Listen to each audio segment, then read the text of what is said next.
જય ગણેશ દર્શક મિત્રો, મારી યુટ્યુબ ચેનલ શાસ્ત્રી મુકુંદ પંડ્યા આપ સર્વ દર્શક મિત્રોનું આ ચેનલમાં હાર્દિક સ્વાગત છે।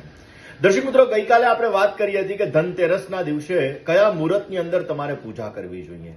આજે દર્શક મિત્રો આપણે વાત કરીશું કે ધનતેરસના દિવસે કેવી રીતે તમારે પૂજા કરવી જોઈએ। દર્શક મિત્રો, ધન્વંતરી દેવની પૂજા જે આરોગ્યની સુખાકારી પ્રાપ્ત કરવા માટે કરવામાં આવે છે, એક તાંબાના કળશ ઉપર પંચપલ્લવ એની અંદર પધરાવી, અલગ અલગ વસ્તુઓ એની અંદર પધરાવી, શ્રીફળ મૂકી અને આપણે ધન્વંતરી દેવની પૂજા કરવાની છે।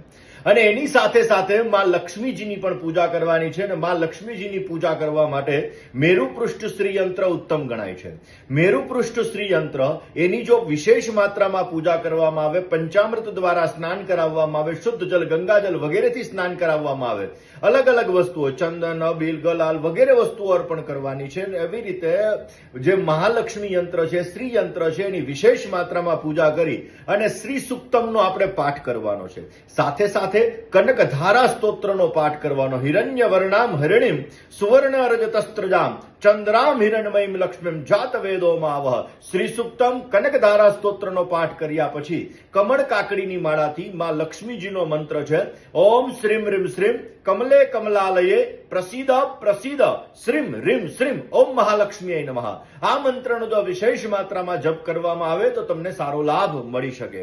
દર્શક મિત્રો, એક નાનકડો એવો ઉપાય કે જે ઉપાય તમને ધન સમૃદ્ધિ વધારે પડતી પ્રાપ્ત કરાવે, તો એના માટે શું કરવાનું?